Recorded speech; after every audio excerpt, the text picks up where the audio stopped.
साधना news, समाजहितासाठी सदैव अग्रेसर। नांदेड जिल्ह्यामध्ये आज दुपारी 2 वाजता ओबीसी हक्क परिषद लोकमान्य मंगल कार्यालय नांदेड या ठिकाणी ओबीसी समाजातील तळागाळातील 18 पगड जाती, भटक्या आणि विमुक्त आलुतेदार बलुतेदार यांनी आयोजित केलेल्या ओबीसी हक्क परिषद मध्ये विविध समाजातील नेत्यांनी आणि कार्यकर्त्यांनी आपापली भूमिका स्पष्ट केली आहे। सरकारने जाणून बुजून ओबीसी आरक्षणाच्या विरोधात भूमिका घेतल्याची प्रखर टीका ओबीसी नेते ॲडव्होकेट अविनाश भोसीकर यांनी केली आहे। ओबीसी आरक्षणात कोणी घुसखोरी करत असेल तर ओबीसी समाज ते बिलकुल सहन करणार नाही अशी कार्यकर्त्यांनी भूमिका घेतली आहे। आणि या बैठकीत विशेष म्हणजे स्टेजवर एकही ओबीसी नेता बसला नव्हता आणि इथून पुढे ओबीसी उमेदवाराशिवाय मतदान करणार नाही ही शपथ घेण्यात आली। कारण नेतृत्व हे सगळ्यांनी मिळून करूया अशी ठाम भूमिका नांदेड येथील समग्र ओबीसी बांधवांनी या कार्यक्रमात घेतली आहे। या कार्यक्रमात doctor BD Chavan, Satwaji Machanwad sir, advocate Chandrasen Patil, Ramchandra Elwad, doctor Kunchalwad sir, प्राध्यापक Kondwar sir, Namdev Ailwad, advocate Pradeep Rathod, Govind Phasate, advocate Manik Wakharde, Mahendra Demgunde, Balaji Shinde, Shivkumar Devkate आणि मोठ्या प्रमाणामध्ये ओबीसी समाज बांधव उपस्थित होते।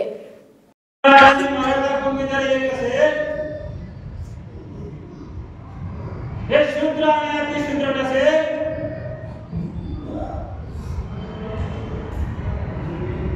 हे बलुतेदार नसेल, हे चाकरी करणारे नोकरी करणारे नसेल, मग कुणबी ओबीसी कसा?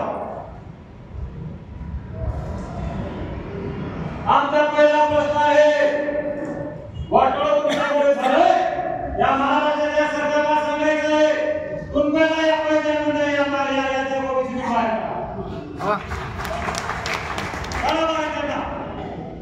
कारण ते सगळे एकच आहे। पहिला ठराव असा झाला पाहिजे की यांना तुम्ही बाहेर काढा आणि आमचं बापू काय करायचं।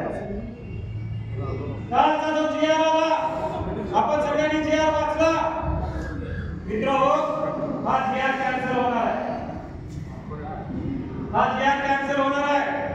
आणि उद्याला हात फडणवीस आज मुख्यमंत्री तुमच्या आमच्या ओबीसीच्या पाठावर हात फिरवणार आहे का मी त्यांचं जीआर कसं कॅन्सल केलं आणि मी कसं ओबीसीच्या डीएनए मध्ये हे होणार आहे, तुम्ही लक्षात ठेवा। भाला उंचावू नका, भाला उंचावू नका, विश्वास ठेवू नका। त्याचं कारण असं आहे, 58 लाख ओबीसीना मराठा समाजाला 58 लाख प्रमाणपत्र तुम्ही दिलेले आहे। कालच्या जीआर मध्ये दुसरं तिसरं काही नाही, कारण आता त्याच जीआर मध्ये बंजारा या दिवसमध्ये मग त्याच्या तोंडातून घ्यायचं। दलितामध्ये बरेच काही त्या सगळ्यांच्या जीआर मध्ये टाकलेले आहे। आदिवासीमध्ये तर इतकं लिहिलं आहे आता, ते जीआर जर त्यांनी लावलं तर ते महाराष्ट्राचा मुख्यमंत्री पिसत होत्या। कारण काय, सगळे विचारले जातात, आम्ही उद्या जातो म्हणून ते काय करणार, ते जीआर कॅन्सल करणार, तुमच्या पाठीवर हात करणार आणि आमचा महत्वाचा मुद्दा इथे राहून गेला।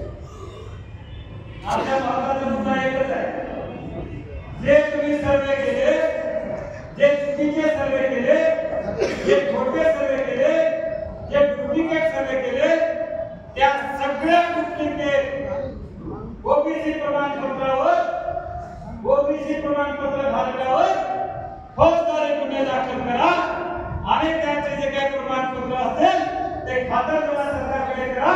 नाहीतर काय केलं, कालच्या जीआर आपण सगळ्यांना वाचलंय, त्याने दुसरं तिसरं काय केलं नाही, त्याने फक्त एकच केलं, आमचा संग्राम बालाजी शिंदे आहे एका गावामध्ये आणि बालाजी शिंदेला ओबीसीचं सर्टिफिकेट भेटलं।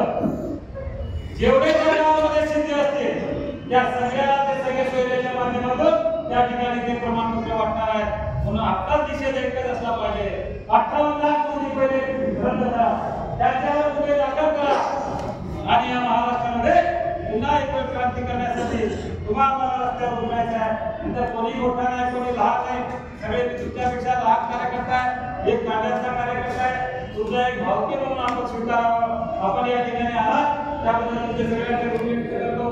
पुन्हा इकडे आपली एक कमिटी असेल ज्येष्ठ लोकांची, त्या ज्येष्ठ लोकांच्या कमिटीमधून या ठिकाणी आपण मार्गदर्शन वारंवार करणार आहे। मित्र, एकच तुम्हाला माझी विनंती आहे, एकच माझी विनंती आहे, खरंच तुमच्या अंगामध्ये ओबीसीचा रक्त आहे ना, कोणाच्या बापाला घालू नका एवढंच कीर्तन विनंती आहे.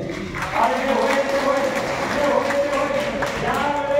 ज्यावेळेस इथं वोटर आंदोलन होतं 2 लाख 3 लाख ओबीसीचा मेळावा घेणारा मीच डॉक्टर पीडी चव्हाण आहे. म्हणून ओबीसीने सगळ्यांना रस्त्यावर उतरायची भाषा करावी आणि या ठिकाणी आला होता पुन्हा आपल्या सगळ्यांचं या ठिकाणी बघा सगळे नेते आहेत, सगळ्यांना मान सन्मान आहे. इथं कोणी सुरुवात नाही, इथं काही कार्यक्रम आपण बघितलेलं आहे. आम्ही व्यासपीठावर काही उद्योग ठेवले नाही. पहिल्यांदा आम्ही व्यासपीठावर कोणत्याही नेत्याचे नाव टाकले नाही. आम्ही व्यासपीठावर आमचे नाव टाकले नाही. आम्ही पत्रक काढले, आम्ही जे व्हॉट्सअप फेसबुकला टाकले, आम्ही कुणाचे फोन नंबर त्याच्यावर दिले नाही. कारण आम्हाला प्रसिद्धी नको आहे. आम्हाला आता प्रसिद्धी नको आहे. तुमच्या हृदयामध्ये आमची जागा असली हीच आमची प्रसिद्धी आम्ही समजतो. म्हणून आपल्याला विनंती आहे, आपण असल्याचे लढाई लढण्यासाठी आपण आपल्या गावामध्ये आता गेल्यानंतर घरी जाऊन हात वर काढू नका. घरी जाऊन हात वर काढू नका. या बैठकीचे फोटो सगळ्यांनी काढून घ्या आणि आपल्या घरामध्ये पोस्ट करून ठेवा आणि सांगा जोपर्यंत माझ्या समाजाला आम्ही न्याय मिळवून देणार नाही तोपर्यंत विश्वास करणार नाही. म्हणून चळवळीच्या कार्यकर्त्यांनी गावाच्या बैठकी घ्या, तालुक्याच्या बैठकी घ्या, चळवळीच्या लोकांना एकत्र करा. आम्ही या 4-5 दिवसांमध्ये आपल्या दर्शनासाठी आपल्या तालुक्यामध्ये येणार आहोत. आपण स्वीकारावं अशी विनंती करतो. माझे रामलेला भाषण खूप काही बोलायचं तर खूप लोकांना खूप कंटाळा जेवणाची व्यवस्था सुद्धा आपण कुटुंबी याच्या गावात केलेली आहे. आणि आमच्याकडनं सगळे मंडळी आमची जे नांदेड शहराची आहे, आमचे सगळे ओबीसी बांधव आहेत. आत्मा सर असतील, आमचे मुशिकर जे असतील, जे असतील, हैदराबाद जे आहे, नांदेड जे आहे आणि सगळेच मंडळी आमची शहरातली यांनी हे नियोजन केले. आपल्याकडून बऱ्याच चुका झाल्या असतील कारण आपली ओबीसी असतात, ओबीसी सगळ्या चुका करत असतात. म्हणून आमची चूक झाली तरी आपण बदला घ्यावी, मला स्वीकारावं. आणि आपल्याला विनंती आहे, हा पुढे सेवा मिळण्याचा विचार, हा ओबीसीचा विचार. जसं आपली बाई दिवाळीच्या सणाला दिवा लावते आणि ते दिवा मात्र विजू नये याच्यासाठी की आपल्या साडीचे पदर समोर करते, तसं साडीचे पदर आपल्या आशयाचे पदर आपल्या प्रेमाचे पदर आमच्या पाठीशी ठेवावं अशी विनंती करतो. रजा घेतो. जय हिंद, जय महाराज, जय भीम, जय सेवालाल, जय माता, जय ओबीसी. आपल्या परिसरातील महत्त्वाच्या बातम्या पाहण्यासाठी आमच्या समाज साधना न्यूज चॅनलला यूट्यूबवर सबस्क्राईब करा आणि बेल आयकॉन प्रेस करा.